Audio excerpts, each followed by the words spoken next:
Hi, I'm Larry Magid, and welcome to Connect Safely Live, your twice weekly program where we're talking to experts from industry and nonprofits and academia about all things connectivity, sometimes COVID related, sometimes not.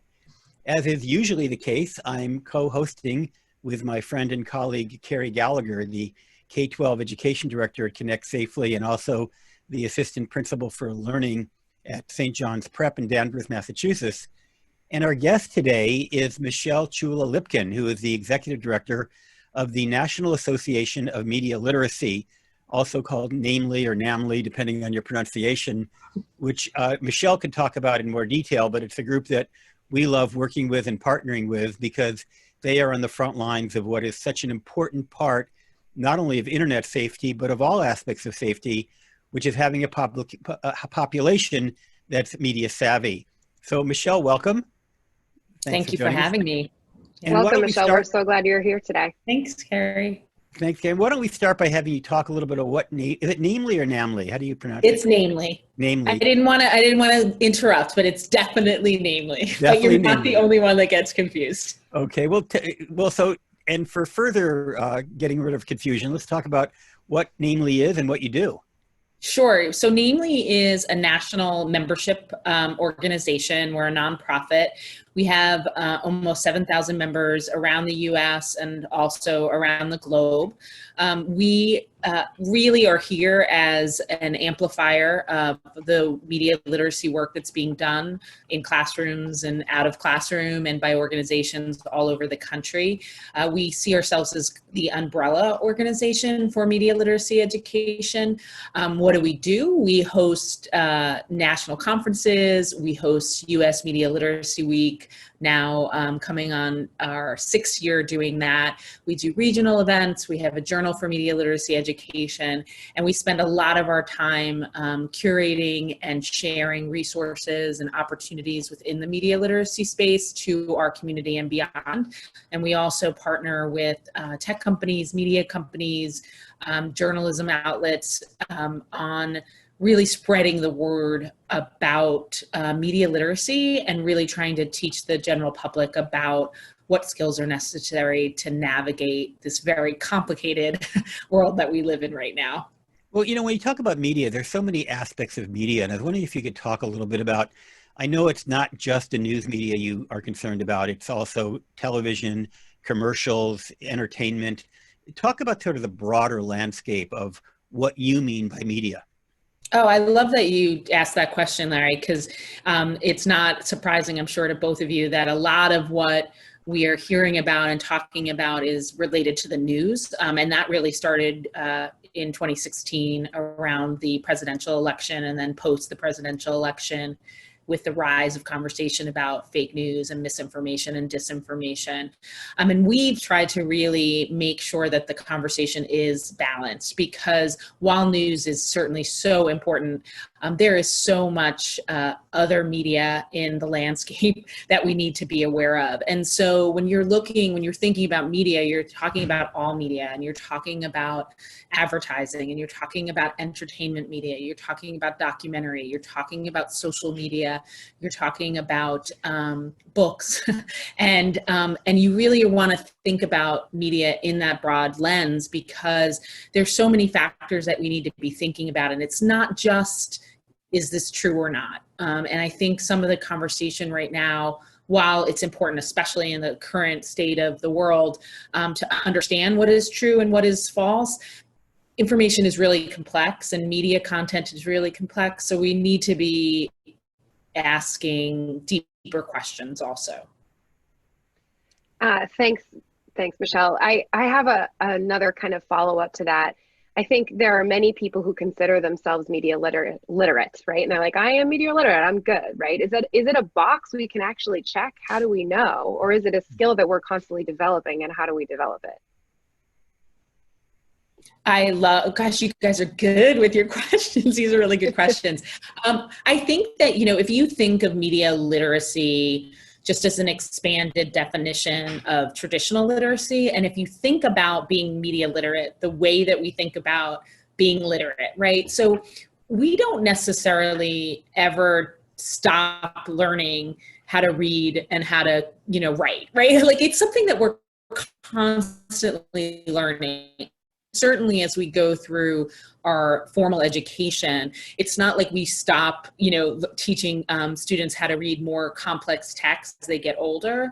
And if you kind of think about the process of teaching, if you just look at the formal education, if you just think of it in terms of how do we teach kids, students to be literate, then do that with media literacy. So media literacy is a set of skills, right? And it's skills that we should be honing throughout our life, especially in the fact that our digital communication systems are constantly changing. There is no point where you can just stop learning. Like you really do need to use these skills and continue to advance your skills in media literacy. So it's interesting that you asked the question though, like, what does it look like? And we think about that all the time. We think about what does it look like to be a media literate person? I think oftentimes people confuse tech savvy with media literate. And we do a lot with students. Students are really good users of the technology, right? They get it. They're very savvy with the tools and how to use and how to create. But that doesn't necessarily mean that they're thinking in a deep way that we want them to be thinking. So a media literate person is always going to be asking questions, is always going to be thinking deeply about the information they consume and create. And they're going to be responsible in that. And they're going to, question the power structures within the media system. And they're going to find their, multiple sources. And they're going to constantly be skeptical about the information, and they're going to think deeply about what they share and what they create. And I don't think that ever stops, and it should never stop.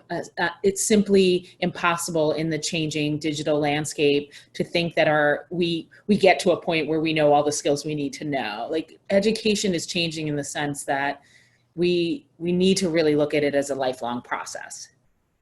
When I think about learning and the relationship between the student, a child, and let's say their parents, typically when the children are young, the parents often have more knowledge than the child does, even about the subjects they're learning in school, and then maybe that shifts. But rarely will the parents actually disagree with what the child is being taught in school. And I'm wondering if you're seeing any kind of a backlash for teaching media literacy, which I think all three of us think is a vital skill.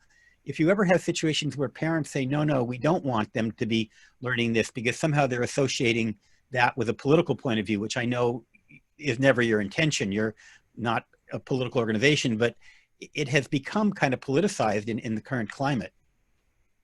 It's a complicated issue that you bring up because we've definitely fought this idea that media literacy is partisan in any way. Media impact all of us, no matter what your beliefs are, and therefore we all need to be, understanding and thoughtful in how we interact with media.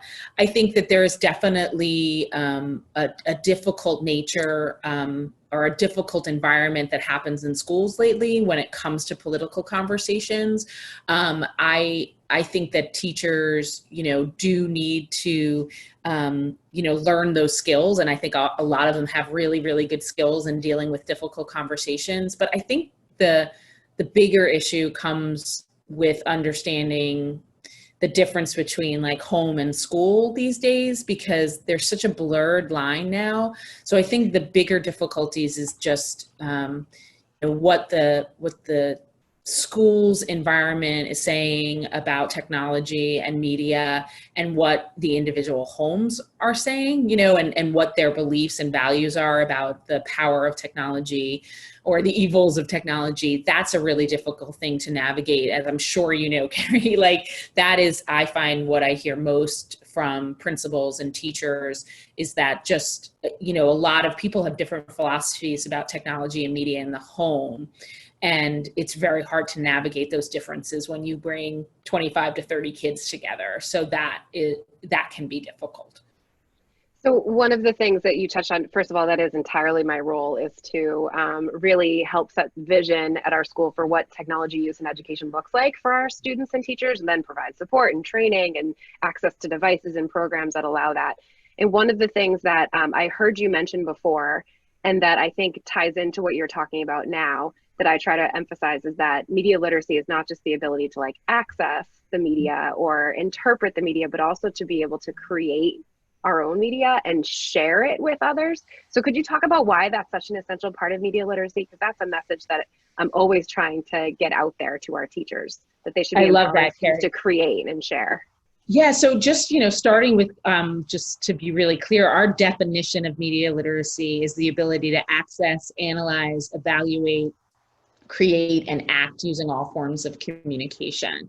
And the create and act piece, you're right, is sometimes forgotten, right? It's really forgotten in the formal education space and sometimes the informal education space. And that's a really important piece, because we are living in a participatory culture, right? We are living in a society in which we are all content creators, and we are all participating in the digital space, and therefore the communication systems, right? So we're a part of it. We're no longer these like passive consumers, which is the way certainly that I grew up, where it was just simply watching or reading, and I wasn't really involved. And now we have this unbelievable opportunity, but also responsibility to be part of that participatory culture.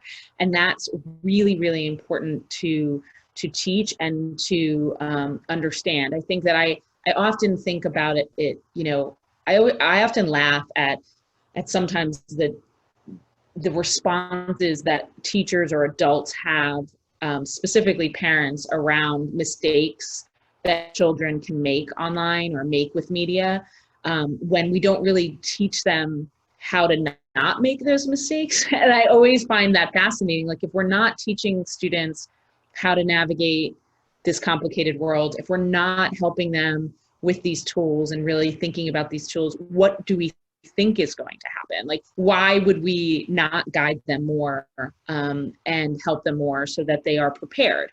And so I always think it's very interesting how we are surprised often with what we see, and yet we are still all very new at this, and we're not teaching it in the way that we should, or to the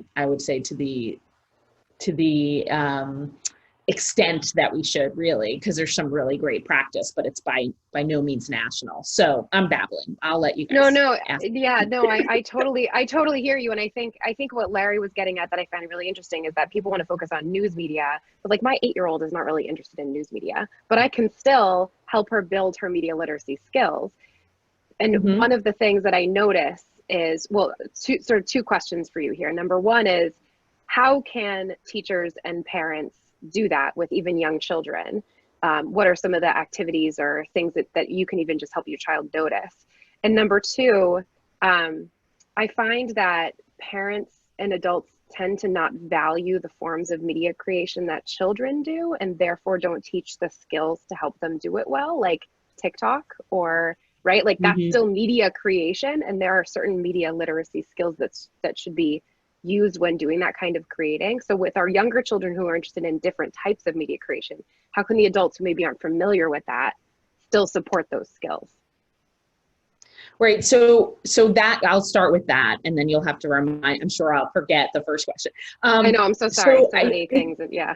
It's fine. So I think that most often, I think it's human nature to kind of be frightened about things that we don't understand. And I think that there's a real disconnect with adults and teens and children because these tools are so natural for the younger generation, that because adults don't necessarily understand them, a lot of adults just, get nervous. Like, really, truly, it's just nerves. And my advice is always, you want to engage with your kids around this environment, right? And so if you don't understand TikTok, but you see TikTok, you need to sit down with your kids and ask them, like, why do they like TikTok? Like, what is it about it? I mean, I'm on all the social media platforms, and, social media and talking about media is really part of our home. I have a 15 and a 17-year-old. And I think it's really important for parents to A, recognize that they don't know how to use these tools, B, recognize that their children do and can help them, and C, recognize that they do have skills that their children don't have. So like, even though they might not understand how to use TikTok or they use Instagram, they do understand some of the social stuff that happens. And so we do have to also recognize that we have something to give our children, even if we don't necessarily know the tools they're using as well. But it's like, you got to talk to your kids. You would do that when your kid is like interested, when they're young and they're interested in dinosaurs. What do? You get a ton of books about dinosaurs and you read them with them. Like, we have to keep doing that, engaging with our kids that way. And then how do we even start to have media literacy conversations at home? We did a parent guide with our partners, Trend Micro, a couple of years ago. And really our one tip for parents is to teach your kids to ask questions. Is to start that process early, where even if, at the dinner table, they said they read something or heard something, it's like, well, where did you hear that? How do you know that information is accurate? Do you want to look a little bit, more into that? Or when they're navigating like online gaming, like there's a lot of questions they should be asking about who they're participating with, and who bought the game, and how much does the game cost, and why are they advertising this to me? If we train our kids to just be curious, that really helps them start those skills. And I think you can do that at the earliest ages. And we do that a lot when we're talking about like print text with kids, and think about the way that we kind of work through, the board books with our young children, and the children's literature as they get a little older, and we sit with them and we talk to them and we ask them questions. We need to do that with all media, so that they're trained to be that curious. So you said a number of things I'd love to respond to. One is, I couldn't agree more with your comment about parents having something to bring to the conversation, even if they don't feel they've got the technical expertise. Because the one thing that almost all adults have is a certain amount of wisdom. You've been on the planet for a few decades, your kids haven't, and you have some things that you've learned in other aspects of life that apply so directly to social media and other forms of technology that perhaps you're not as savvy as your kids may be, or you think you're not as savvy. Often people underestimate their technical expertise. It doesn't require an engineering degree to operate a smartphone today. But bottom line is that you need to draw on your well of experience. And then, it's also interesting about advertising. I remember a number of years ago, many years ago, when my children were little, we would see a toy advertised on television, and then they would get the toy, and the discrepancy between how it was presented and what the toy was actually like. I don't know whether that's improved, because I know there's been a lot of concern about that, but there are lessons that we can learn, even at a very young age. Feel free to comment on that, but it's also hard to talk about media literacy without talking about misinformation or disinformation, or whatever you want to call it. I was watching television last night, and a commentator on one of the cable networks, was essentially telling people it's okay to not socially distant because, 1 out of 5 New Yorkers have the virus and most of them are just fine, so don't worry about it. It's kind of like getting a bad cold. And that goes against everything every health official has said. Yet this person had literally millions of people watching him. We have the President of the United States saying things that turn out not to be true, whether it's recommending a malaria medicine, which has not shown to be helpful and has been shown to be hurtful, or even musing or asking about injecting disinfectants. I'm sorry, I don't mean to laugh about that, but it is hard to take it seriously. It's hard to take it seriously, but some people apparently did. And that's frightening to think that anybody might think about ingesting or injecting a disinfectant because the President of the United States brought it up in what appeared to be a serious manner. I think that, to me, it always goes down to trying to understand the intent of the information being given. And that's what I talk about, is that, we all have agendas, and there's a lot of agendas out there in the world today, and a lot of them are political, and we need to be really aware of that. And what we want to seek is information, or or information givers who intend to inform us. Like what we want to shoot for are the ones that are simply intending to give us information that will guide us and help us, right? And so there's a lot of news outlets right now, specifically cable news outlets that have strong spin, really strong spin. So their intent is not just to inform, right? Their intent is to persuade. But there are some journalistic outlets that are very clearly doing their absolute best to inform with whatever information they have at the moment in time. And then in this particular environment where we're dealing with this global pandemic, there are experts out there, right? And so we do need to seek expert information from the people whose intent it is to inform us. And just be really careful about political bias. It's everywhere. So, we're living in a world where if a politician speaks, there's an intent there, there's an agenda there, and we need to be aware of it. And, it's funny, you mentioned media outlets. In many media outlets, we'll have both a news staff, reporters, and then they'll have commentators, editorial writers. So even I'll give Fox News as an example. So during the day, many of the programs are run by journalists, and they're fairly straight down the middle. I mean, there may be some opinion, they may be interviewing people that have opinions, but generally speaking, it's fairly reportorial. And then you get into the evening where there's definitely a political spin. And these are commentators whose job it is to both entertain and persuade. And they all seem to have a certain bias, which they're entitled to.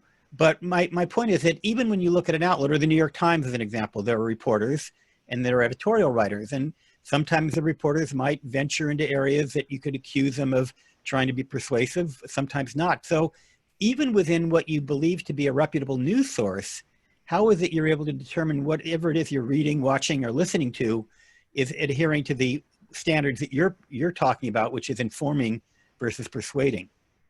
Well, I think part of the problem is a lot of the media companies are not incredibly transparent about what type of information a particular show, like where it fits in the information hierarchy, right? So I think what you explained about just Fox News in general, I think a lot of people out there misunderstand the evening program to be news and to be journalism. And that in itself that's a huge problem. And that's Fox is not the only one that does that. There's a lot. Most of what you see when you turn on cable news are just people talking to each other.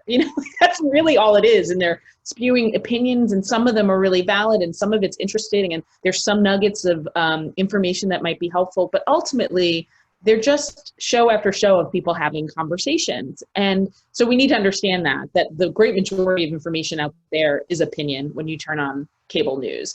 And even the hard-hitting, journalists that can have a show, they bring on people, and a lot of it, again, is just discussion and conjecture, and that's what that is. And there could be a value in that, but I think what you want to do is have a healthier diet with information. Like, it's fine if you get some of your information from there, but then go somewhere else and see what's being verified and what's being validated before you make huge assumptions. But I do think that my issue is just the media companies themselves are not only always transparent on on labeling the information so that people understand that this is not investigative journalism that Sean Hannity is doing. This is that's not what it is. And so if you want to watch him, just know what you're watching and know what you're getting. And that's what would be really important from a media literacy standpoint. Like, we're not saying don't watch, but just know what it is that you're watching, and know, how to take some things with a grain of salt and come up with your own decisions and your own opinions based on your values, But it is I think the bottom line, though, is it's a very complicated time for information. There's more information out there that has ever existed. And sifting through that information is not something that we yet know how to do 100%, right? Like, all of this is very new. These systems are new. These are less than 20 years old. Facebook didn't exist 20 years ago, and YouTube didn't exist 20 years ago. And so it's like, you have to remember that we're still learning to navigate the system. And we're not going to get it right all the time. but we do need to know that it is difficult to navigate. Someone called it a fire hose of information, and that's what it is, you know? So I think that we just need to understand that if we think this is hard, it is. Like, it really is hard to navigate all of this stuff. You know, that's why I always want people to be careful about like sharing and, you know, where they go with the information is really important. One comment, maybe in defense of those of us who are opinion columnists. In my case, I've been writing, it's technology, but I've been writing an opinion column for more than 30 years. And I do a daily radio show, which to sometimes has opinion, but I try really hard to base my opinions on fact. So if I tell you, I think that I really prefer this phone over another phone, that's an opinion. But if I tell you that this phone has a processor that enables it to leap across tall buildings in a single bound, that's a lie. And so I try, and I think I succeed. My opinions, there are my opinions, but there's also the facts. And I don't see a conflict. I think you can have an opinion, but what bothers me is when opinion writers literally make up facts or distort facts or deliberately leave out certain facts in order to justify or reinforce their opinion. That's where I think they've crossed the line. And unfortunately, some do, but many don't. And I think it's important to understand that there is a role for opinion writers. Hopefully. Oh, I agree. I don't want you to hear it that way. And certainly, like, I love reading really like well done opinion pieces. And I don't see opinion as a bad word. You know, I just think you need to know the differences, right? You need to understand those differences in information. Right. So this is a really good transition to something else I was thinking about. Another organization that I know, Michelle, you've connected with, and we at Connect Safely has connected with, is the Yale Center for Emotional Intelligence. And I think as you were talking about the intent behind the message and how important that is, even in addition to the message itself, I wonder if you could talk a little bit about the role of emotional intelligence in media literacy and, you know, being able to name your feelings and understand how your feelings might affect your perceptions.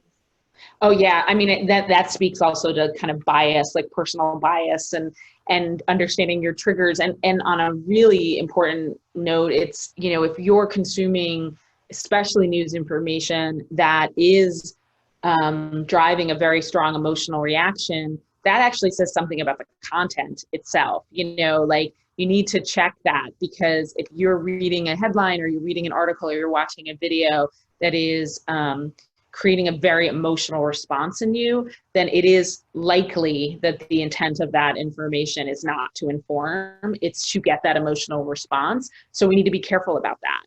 And so I think, you know, there's a couple of things you can say about emotional intelligence and media literacy. And one of the really, really important things I think that we have to recognize at this moment in time with COVID-19 is that more information is not necessarily better information.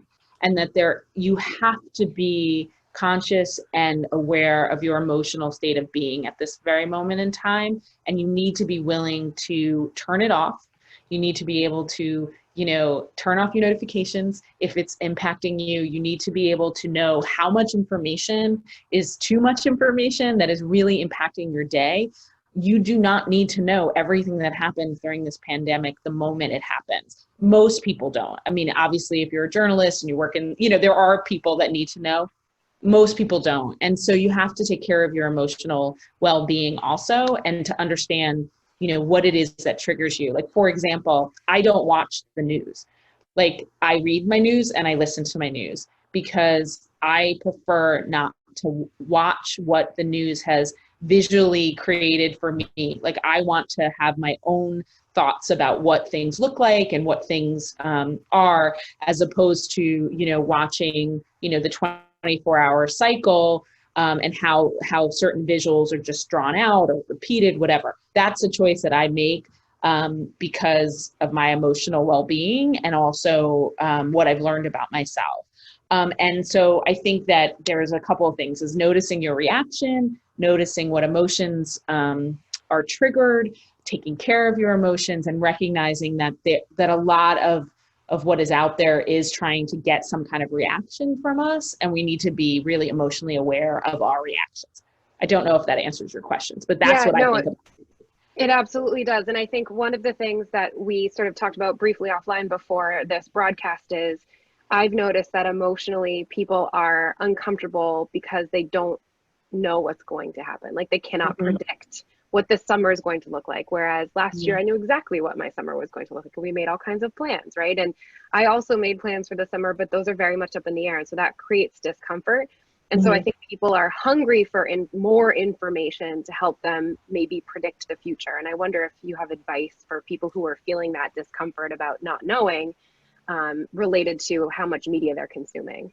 I think that's one of the reasons that there's such a proliferation of like fake remedies and like, you know, all of this, because people honestly want to believe that they want to believe that something can help. Like they, you know, the intent of that misinformation, when you like cut and paste a text from the friend whose sister is a nurse in Indiana, you know, like all of these things that are going around. I think the intent of that is trying to find something that can calm our anxiety about it or feel like we're in some kind of control. And I think what we need to, you know, recognize is that we are in a situation that is going to evolve, and we're going to need to get pretty comfortable with the uncertainty, right? Like we're gonna need to get comfortable with that. And I think, you know, I'm just gonna use the example of like the back and forth with masks. You know, so there was like a lot of time where, you know, the CDC and WHO was saying masks aren't necessary, whatever. And now, you know, in New York City, we have to wear a mask. Like now it's required. That doesn't mean that like the CDC and WHO we're trying to misinform us or we're trying to lead us in a different direction. The information that they had at the time, that was their recommendation. And now they have more information and they're going to make a different recommendation. And that is what's going to happen. And it's going to continue to happen because we've never been through this before. So I think people have to be prepared for that information will change, situations will change. And we have to kind of get comfortable in, okay, this is what's the deal, you know, even with our kids, this is where we are right now. This is where we're going to be next week, but we're going to need to wait for more information. And what I always say is that the more time that goes by, the better we're going to understand this disease, this virus. We're going to understand the testing. We're going to understand things better. So the more we wait, the more informed the experts will be. So I try to focus on that. Michelle, we have an audience question. Lynette Owens asks, what do you see getting better with regard to media literacy education because of COVID-19? Is there a silver lining, she asks? Yes. So Lynette knows that I like my silver linings too. I feel like what we see happening is just an urgency around media literacy education that really started with the election of 2016. But again, that focus was really the focus of the response was very much news literacy. But now we're in this context that's more health literacy, right? Is really understanding this virus, what it does to the human being. And so what I notice is there's more of an urgency and interest and a desire for media literacy education. And that will help us as we go forward, scaling media literacy education so that we don't have to wait for like the next crisis to happen, that we can use what we've learned thus far over the last several years to recognize that we have to make sure that media literacy education is something that's integrated within schools from the beginning to the end of our school life and beyond. And so what COVID-19 and the spread of misinformation and disinformation around the virus is doing is yet again, emphasizing that media literacy education is vital and essential in today's world. Michelle, we're almost out of time, but before we end, I want to ask you about resources from NAMLE and other organizations. And before I let you do that, I'm going to put a plug in for our own resource. Sure. Kerry and I, a couple of years ago, wrote a booklet called Media Literacy and Fake News, which is available at ConnectSafely.org, which draws upon some of your resources and others.